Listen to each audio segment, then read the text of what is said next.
위즈덤 칼리지가 네. 제가 다음 주부터 진짜 본격 시작된다고 보시면 됩니다. 다음 주 그러니까 12월 13일에 김승호 회장, 그러니까 스노우폭스 네네네, 김승호 그렇죠. 회장을 직접 만날 수 있는 날이 있잖아요. 그거 하려면 빨리 신청하셔야 됩니다. 얼리버드가 다음 주면 마감이 되기 때문에 네. 그 이후에는 일단 저렴한 가격도 불가능하고요. 그 다음에 그 이후에는 김승호 회장도 못 만나시고요. 그래서 위즈덤 칼리지는 아마 다음 주가 되기 전에는 좀 신청을 해놓으시는 게 네. 까먹지도 않고 좋을 것 같습니다. 네. 그리고 오늘 오후 2시 반에 깜짝 라이브를 하는 모양이에요. 예. 그래서 오늘은 클로징 벨 조금 일찍 오시면 아마 재밌는 쇼가 아마 좀 이어질 것 같습니다. 그것도 꼭 한번 2시 반 기억해 놓으셨다가 보시면 좋겠고요. 여도우님, 명민주님이 네. 한다고 합니다. 그래도 재밌게 네. 한 모양이에요. 자, 그러면 우리 시장 투자에 관해서 어떻게 지금 가는 게 좋을지 저는 뭐 워낙 오래 뵀었고 네. 이번에 리즈 시절부터 오늘까지 늘 함께했습니다. 여의도의 신사. 네, 진짜 참 멋있는 분이에요. 맞아요. 네. 100% 공감합니다. 그래요? 네. 네, 우리 이경민 부장님이에요. 네. 네. 처음 뵀을 때도 부장님이었던 거 아니에요? 아니에요. 그때 과장이었습니다. 그랬어요? 이경민 부장님 어서 오십시오. 네, 안녕하십니까. 네, 서울 자가 있으시죠? 네? 서울에 자가 있으시죠? 네, 있습니다. 네. 저는 근데 이경민 부장님이 올 초에 저희 방송에 나오셨었어요. 네. 그래서 그때가 아마 주가가 저 정확하게는 기억 안 나는데 2,500, 2,600 네, 정도였었어요. 맞습니다. 네. 근데 그때 3,700을 얘기하는 네. 거예요. 그러셨나? 솔직히 그 얘기 들으면서 말도 안 된다는 생각을 처음에 이제 그 말만 들으면서 했어요. 왜냐면 그렇게 되려면 몇 퍼센트입니까? 거의 한 40% 네, 올랐어야 맞습니다. 돼요. 네. 우리나라가 1년에 40% 오르는 게 말이 되냐? 네. 이런 질문을 드렸더니 과거의 트렌드랑 이런 것들을 딱 보여주면서 이런 시기에 뭐 한 16% 올랐었고 이런 시기에 몇십 퍼센트 올랐었고를 쭉 보여주면서 올해도 불가능은 아니다. 라면 3,700을 말씀해 주셨는데 3,700이 뭡니까? 지금 그 이상으로 올라오고 4천이 넘었죠. 네, 4,000 올라오고 중간중간에 계속 높여 오셨죠. 네. 근데 진짜 제가 아무리 생각해도 4천 넘는 거는 2026년에 가능할 거라고 생각을 했었어요. 네네. 그런데 이번에는 9월, 10월에 급등세가 워낙 셌죠. 9월, 10월 두 달 동안에 거의 30% 가까이 올랐으니까요. 네. 그렇기 때문에 저희가 생각하기에는 좀 세게 움직였다라고 생각을 하는데 뭐 좋은 거죠. 잘 올라왔으니까. 그래서 저희는 최근 11월 달 들어서는 좀 쉬고 있지만 이 등락은 내년 더 멀리 가기 위한 흐름이 아닐까라는 생각을 하고 있어서 저희는 여전히 좀 등락이 있다 하더라도 내년 상반기까지는 대세 상승이 이어진다라고 생각하고 있습니다. 어느 정도 선까지 보고 계세요, 요즘에는? 저희가 타겟은 5,300을 제시드리고는 있거든요. 5,300. 네, 지금 4천인데 네. 5,300이요? 네. 근데 제가 많이 말씀드린 거는 코스피가 9월, 10월 두 달 동안 30% 올랐잖아요. 그것도 있고 또 하나는 많은 분들이 4,000에서 5,300이라고 하면 되게 멀게 느껴지시는데 올해 저점이 2,280이었거든요. 2,280. 네. 고점이 4,220이었어요. 1940포인트가 오른 겁니다. 거의 2배가 올랐네. 네, 거의 2배가 올랐잖아요. 근데 4,000에서 5,300이라고 하면은 30% 정도 상승 여력이거든요. 네. 그렇죠. 그리고 2026년 이익 증가율이 39, 40% 가까이 되고 네. 2027년 이익 증가율도 12% 정도가 된다라고 본다면 그 정도의 상승 여력은 있다라고 생각을 하고 있죠. 네. 이번 해에 네. 이렇게 3,700까지 보셨던 건 그때 뭐였죠? 제일 큰 이유가?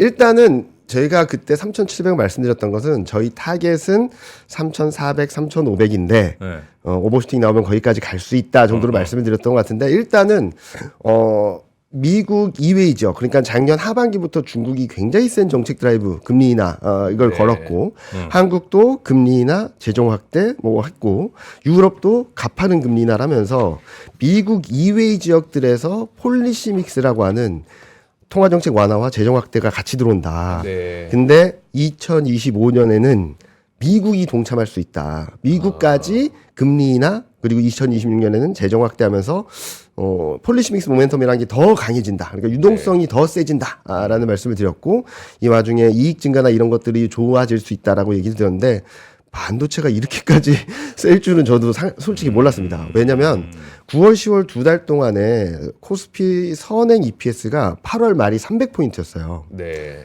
근데 10월 말에 380까지 갔고요. 어마어마하게 올라간 거죠. 예. 지금은 400입니다. 쉽게 말씀드리면 PER 10배가 8월 말에는 3,000포인트였던 게 네. 10월 말에는 3,800이었고요. 지금 12월 됐는데 4,000이에요. 4,000 밑으로 내려가면 10배가 안 돼요, 이제.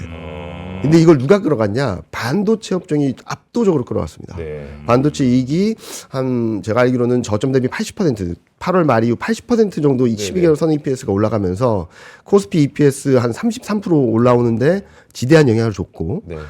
저는 여기까지는 예상을 못했었어요. 네. 그래서 저희가 맥스로 올라가도 3,700, 800 뭐 그 정도가 되겠다. 뭐 4,000은 내년에 가겠다라고 생각을 했었는데 반도체가 워낙 센 그림들을 보여줘서 움직이고 있는데 저희 애널리스트랑 얘기해 보면 내년까지도 이익 전망이나 반도체 가격이 더 올라갈 수 있다라고 예상을 하더라고요. 네. 그리고 반도체 가격을 보면은 이제 매도자 우위 시장으로 바뀐 거잖아요. 그렇죠. 예. 네.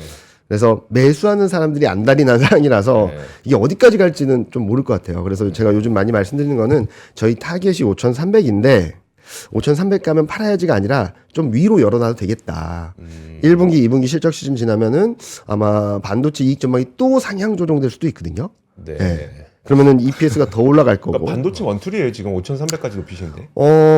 아니에요. 내년은 올해는 반도체 2,000이 그러니까 9월 10월 달 보면 반도체 2,000이 둘이서만 그냥 80%를 끌어당겼거든요. 네. 근데 내년에는 좀 업종 그러니까 이익이 증가한다라고 예상되는 업종이 2026년에는 16개 업종, 2027년에는 17개 업종이에요. 26개 중에 네. 절반 이상이 이익이 좋아질 거라는 기대감이 있는데 올해는 많아봐야 10개였거든요. 네. 반도체가 압도적으로 끌어가고 몇 개 업종이 없었는데 내년 좀 확대된다는 거죠. 그래서 저희는 일단 크게는 수출주하고 성장주가 시장을 끌어갈 것 같다라는 말씀 많이 드리고 있고요. 네. 수출주는 반도체, 자동차, 조선. 성장주는 2차전지, 제약바이오, 인터넷 이렇게 네. 말씀을 드리고 있어서 이 업종들이 시장을 주도하면서 끌어가지 않을까라는 생각을 하고 있습니다. 아니 근데 퍼가 그렇게 막 높아진 게 아닌 거잖아요. 네, 지금 맞습니다. 현재 말씀 네. 들어보면 그러면 기업의 이익이 그렇게 좋아진 거예요? 네. 2천 몇백 대보다 지금 기업 이익이 그럼 거의 1.8배 막 이렇게 올라간 거예요? 네. 아 그래요? 네. 기업이 그렇게 잘했어 장사를? 그 컨센서스죠. 이 기대치죠. 전망치. 아, 네네네. 전망치가 내년이 아마 440조인가 그럴 겁니다. 2027년이 내년이 380조인가 되고. 아, 그래요? 예, 우리 얼마 전만 하더라도 야 200조 넘으면 잘한 거야라고 생각했었던 게 2027년 430조예요. 예. 430. 그렇게 기업들이 잘 됐나 장사가? 근데 지금은 뭐 반도체가 압도적이죠. 2026년 이익 전망을 최근 한 달 동안 끌어온 거는 한 95%가 반도체가 끌어왔고 2027년 이익 전망도 한 85%가 반도체가 끌어왔는데 올해 같은 경우는 반도체 하나만 좋았다면 내년에는 반도체 말고도 좀 보태주는 힘을 보태주는 업종들이 좀 많아져서 좀 안정적일 수 있다라고 말씀을 많이 드리고 있고 그래서 1분기 실적 시즌 보통 좋잖아요. 네. 그래서 저희는 상반기까지는 굉장히 좋은 그림들을 만들어줄 수 있다라고 생각을 하고 있죠. 보통 우리가 반도체가 좋아질 거라는 거는 언제 좋아질지는 몰랐지만 좋아질 것 같다고 생각했던 그쵸. 이유는 뭐 인공지능 이런 게 있기 때문이었는데 네. 그럼 나머지 업종에서의 이익이 개선된 뭐 자동차라든지 네. 인터넷도 말씀하셨고 맞습니다. 그런 쪽은 이익 개선의 어떤 모멘텀들을 뭘로 보고 계시는 거예요? 일단은 자동차 같은 경우는 어제도 좀 많이 오르긴 했지만 이제 우려했던 관세에 대한 부담을 덜어냈고 네. 그리고 환율 효과가 좀 들어오고 있지 않습니까? 네. 그래서 우려했던 것보다 좀 나은 그림들, 네. 우리가 원래 예상했던 것보다 좀 좋은 그림들을 보여줄 수 있다라고 생각하고 있고요. 인터넷 같은 경우는 이미 이익 전망이 내년에는 사상 최대를 간다라는 전망이 들어와 있어요 이미. 네. 그리고 제약바이오 같은 경우는 뭐 바이오 업종들은 조금 편차가 있긴 하지만 뭐 올해 1분기 실적을 저점으로 좀 올라가고 역사적 최대의 실적을 기록한다는 전망이 들어와 있고 전반적으로 성장주하고 수출주들이 계속적으로 좋은 모습들을 보여준다라고 하고 있거든요. 네. 그리고 11월 수출을 본다 하더라도 여전히 반도체 조선 좋고요. 그리고 바이오헬스 막 최근 몇 달 동안 올라오고 있고 네. 또 2차 전지가 굉장히 오랜만에 플러스가 났습니다. 이익 증가율이. 2차 전지가요? 예, 수출이요. 아유 다행이다. 예, 그런 것들이 맞물려 있어서 네. 지금 뭐 전반적으로 보면은 많은 분들이 트럼프 관세 정책으로 해서 교역이 악화될 거라는 걱정을 했지만 전혀 악화되지 않았거든요. 수출이 다변화되면서 예, 미국 수출 비중은 떨어졌지만 유럽, 아세안 뭐 이런 쪽이 좀 올라와주면서 메이크업을 해줬고 이게 한국만 그런 게 아니라 중국도 그래요. 그런 것들을 보게 된다면 여기서 미국까지 조금 보탬이 돼준다면 수출이 막 나빠지진 않을 거다라는 생각을 하고 있어요. 그래서 수출 모멘텀 플러스 기본적으로 구조적인 성장을 해왔던 인터넷하고 제약바이오 이쪽들을 좀 관심 있게 바라보자라는 말씀 많이 드리고 있죠. 네. 네. 아 제약바이오도 하긴 바이오가 요즘 워낙 또 뜨겁기도 하니까. 네. 근데 사실 이렇게 따지면 진짜 업종이 많아요. 네. 아 그래요? 네. 그래서 올해는 근데 제가 좀 좋은 것 9월 10월 달에 뭐 예고편처럼 보여줬다고 생각하고 있어요. 네. 반도체하고 2차 전지가 워낙 세게 올랐으니까. 근데 좀 저는 그렇게 오르면은 좀 고민을 하거든요. 더 계속 갈까? 근데 다행히 최근 좀 조정을 받았고 그리고 내년 이익 증가율이나 그리고 이 기여도 그러니까 25년 대비 26년 이익이 100이 늘어난다고 했을 때 네. 얼마나 차지하냐 하나를 봤더니 이때도 뭐 반도체가 압도적이긴 하지만 그 뒤를 이어서 2차 전지가 붙어주고 있거든요. 그래서 1, 2등 얘네들이 내년 실적을 끌고 간다라는 게 좀 명확하게 보여지고 있고요.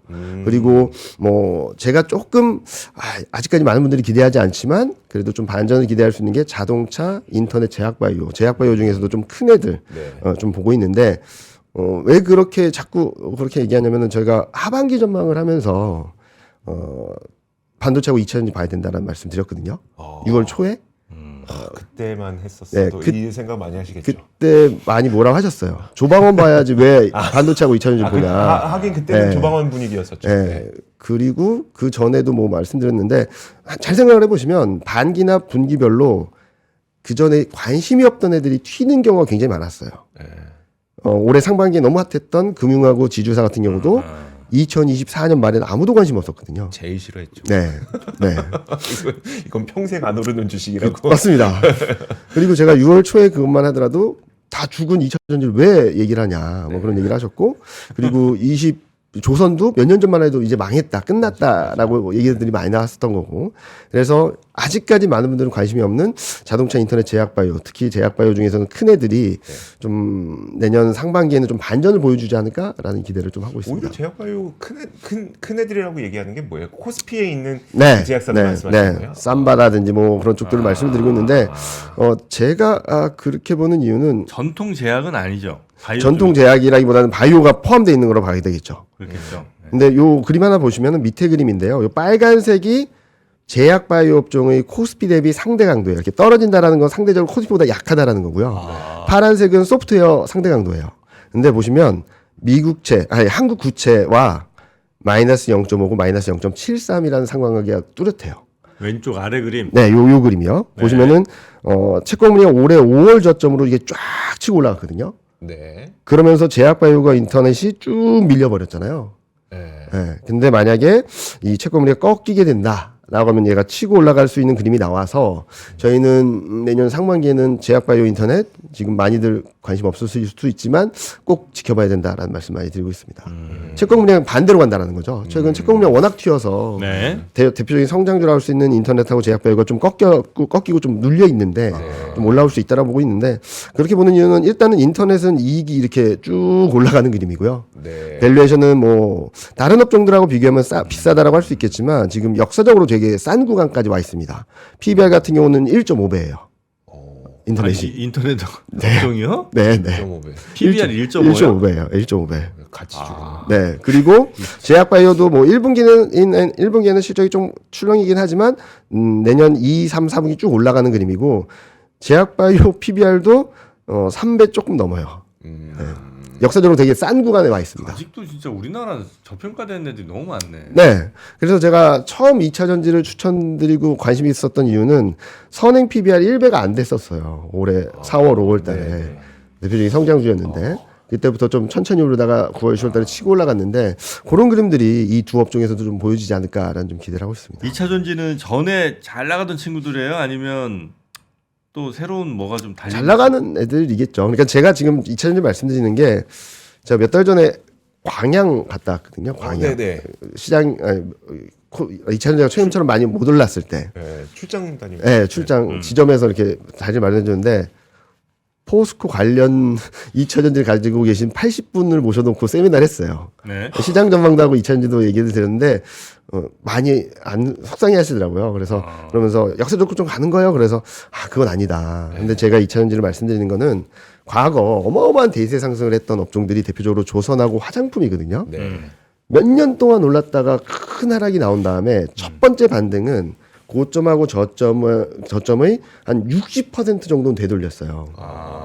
네. 근데 이 수익률이 250에서 300%가 됩니다. 워낙 많이 빠졌으니까. 그래서 그때 그분들한테 말씀드렸던 거는 역사를 좀 못 가는데 갖고 계신 종목들의 고점하고 저점을 보시고 중간 가격대 밑으로 평단가를 좀 맞춰 놓으시면 수익을 내고 빠져나올 수 있다는 말씀을 드렸는데 지금도 그 컨셉이긴 한데 지금 가격대에서도 그러니까 지금 가격을 보시면 저점 대비 2차전지 지수 자체가 저점 대비 80% 올랐다가 20%좀 조정받았거든요. 전 여기서 7, 80% 상승 여력 또 있다라는 차원에서 말씀을 드리는 거지 여기서 뭐 어마어마한 구조적인 변화가 일어나지는 않을 것 같아요. 근데 우려했던 것보다는 좀 나은 변수들이 많아지죠. 첫 번째로는 중국하고 유럽 경기가 그렇게 나쁘진 않을 것 같습니다. 내년에. 그러면은 전기차 판매의 80% 이상을 차지하고 있는 중국 유럽 경기가 좀 살아나면 전기차 수요에 대한 걱정들을 좀 톤다운 시킬 수 있을 것 같고 그리고 두 번째로는 최근 이슈가 되고 있는 게 중국 감산 이슈잖아요. 2차 전지 쪽에서도 계속될 수 있다라고 보고 있고 세 번째로는 9월 10월에 2차 전지를 뜨겁게 만들었던 ESS 수요 이게 11월 수출을 보면은 ESS 관련된 수출이 또 20% 넘게 증가를 하고 있다라고 얘기를 하더라고요. 실질적인 수요나 수출이 들어오고 있어서 저는 이런 것들이 잘 맞물리면은 2차 전지는 내년 상반기까지는 상승이 또 한 축을 담당할 수 있다라고 생각하고 있죠. 네. 무슨 컨셉인지까지 말씀해 주시니까 좀 이해가 더 돼요. 네. 그래서 많이들 물어보세요. 그러면은 캐즘 뭐 이런 거 다 바뀌는 거냐? 그건 아니다. 다 내려놓고 다 걱정했던 것들이 그 정도는 아니야라는 것만으로도 반등이 나올 텐데 그 반등이 생각보다 셀 것 같다.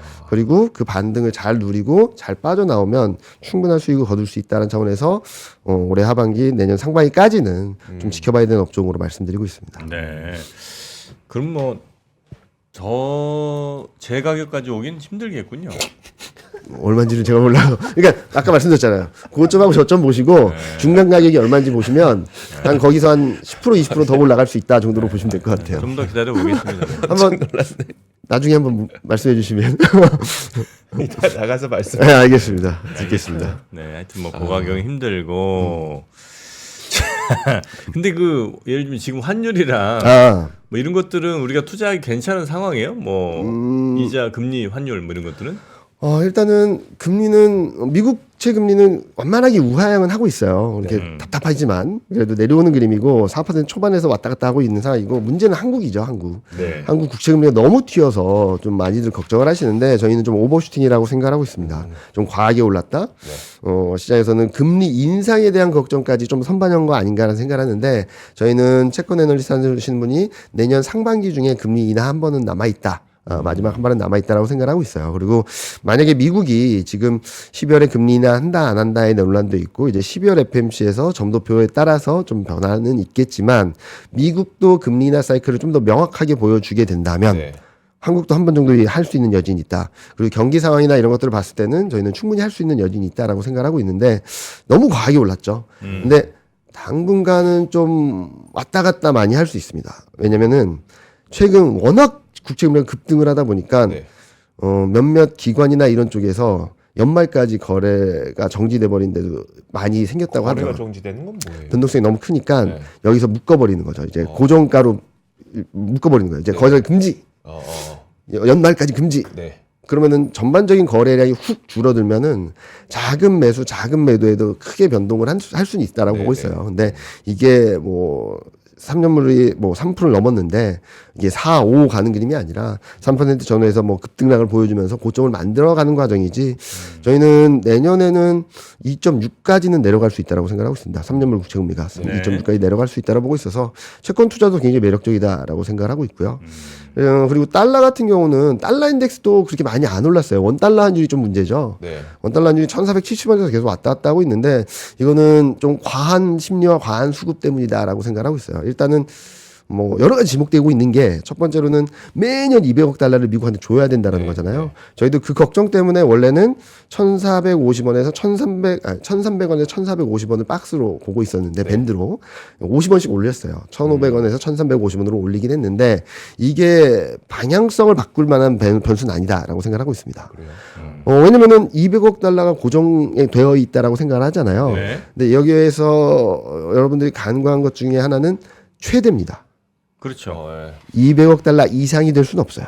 그렇죠. 그러면은 1,500원, 1,600원까지 끌어올릴 힘은 없다라고 생각하는 거죠. 그리고 오히려 만약에 150억 달러라고 한다면, 100억 달러라고 한다면 오히려 내려갈 요인이 생기는 거죠. 리스크 피크아웃으로 보시면 네, 피크아웃으로 보는 거고 또 개인 투자자들이 성학개미라고 해서 미국 투자가 워낙 셌다라고 얘기들을 많이 하시는데 그거는 얘기하면 또 난리 날 거. 예, 뭐 그렇긴 한데 저는 뭐 한국 투자도 되게 유망하고 뭐 저는 포트폴리오 차원에서 미국 투자 되게 적극 권장을 하고는 있지만 뭐 저희 와이프도 미국 투자하고 있는데 조정받으면 사요. 그건 당연한 건데 이게 계속 올라가야지 원달러율이 계속 올라간다라고 얘기를 할 수 있겠지만 지금 뭐 미국 증시도 다시 안정을 찾고 코스피도 조금 쉬고 있고 이런 구간에서 더 세게 이동을 할까? 그렇게까지는 생각하지 않고 있고 정부 차원에서도 그런 것들 때문에 여러 가지 방안들을 마련하고 있어서 저희는 맥스 1,500원까지는 열어놨지만 여기서 1,500원을 뚫고 올라가는 그림보다는 1,470원, 80원대에서 고점을 형성하고 좀 내려가는 그림으로 보고 있어서 내년 상반기까지는 채권금리 안정, 달러 안정 이런 것들로 인해서 코스피가 좀 탄력적으로 움직일 수 있는 룸이 생기지 않을까라는 생각을 하고 있습니다.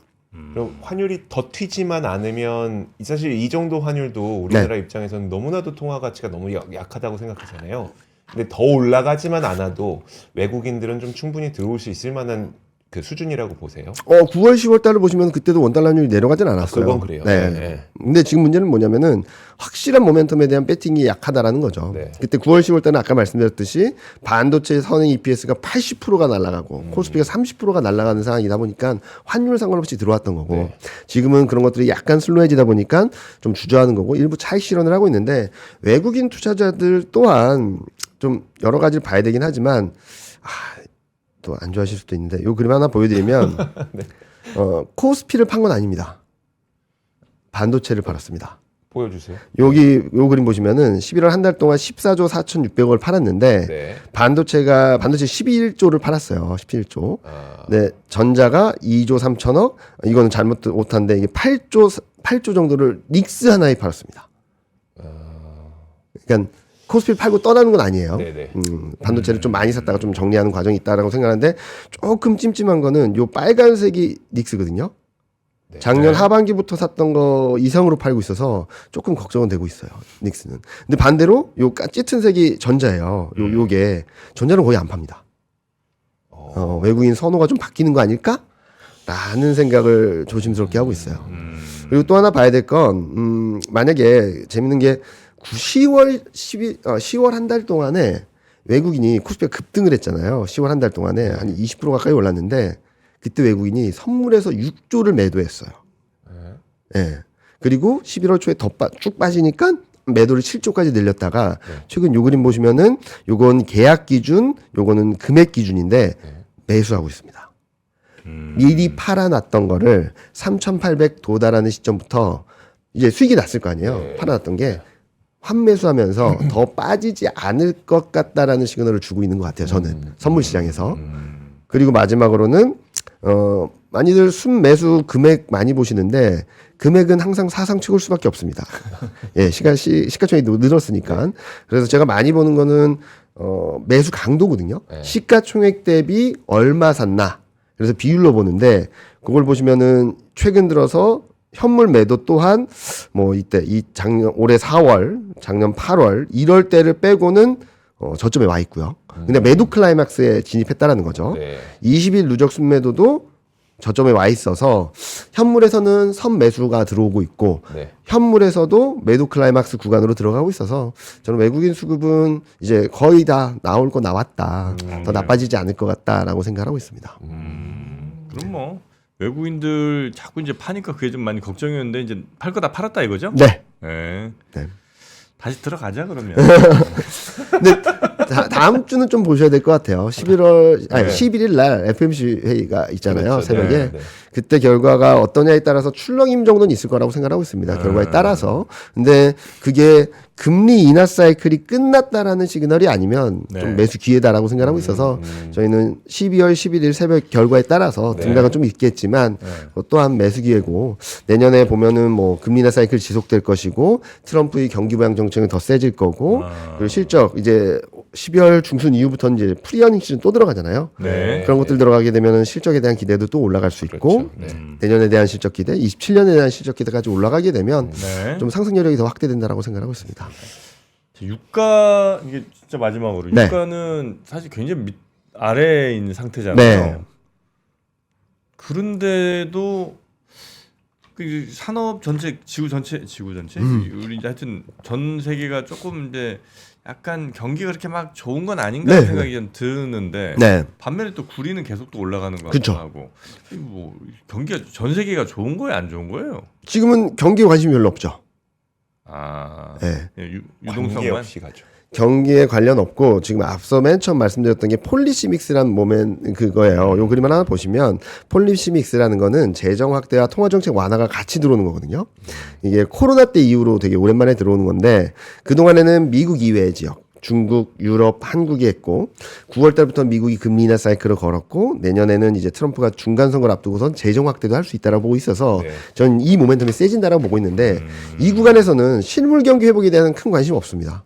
정책이 세지냐, 약해지냐 이거죠. 그러면 쉽게 말씀드리면 9월, 10월 달에 왜 올랐을까요? 9월을 10월 연속 금리 인하했고 12월 달에도 당연히 금리 인하할 거야라고 하면서 시장이 전반적으로 올라갔죠. 네. 11월 달에 왜 조정받았냐? 12월 달에 금리 인하 안 하는 거 아니야라고 하면서 조정받았죠. 네. 경기가 좋다 나쁘다로 조정받은 게 아니라 통화 정책에 대한 스탠스에 따라서 조정받고 올라가고 했던 거라서 저희는 만에 하나 경기 불확실성이 커진다라고 하면은 더 사자. 왜냐면은 경기에 대한 우려가 커지면 커질수록 지금 금리나 몇 번 할 거야가 아니라 금리나 3번 하는 거야? 4번 할 수도 있는 거 아니야? 5번 할 수 있는 거 아니야? 신임 연준 조정 오면 막 빅컷 하는 거 아니야?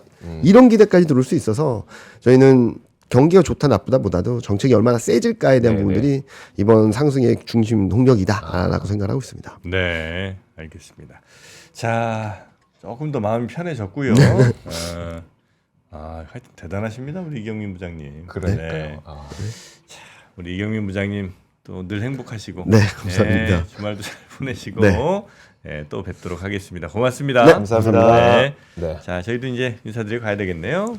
위즈덤 칼리지도 다음 주면 마감을 하니까 얼리버드 마감하니까 많은 관심 부탁드리도록 하겠고요. 저희도 주말 보내고 다음 주 월요일에 오도록 하겠습니다. 오늘도 함께해 주신 여러분 고맙습니다. 고맙습니다. 2026년 준비되셨나요?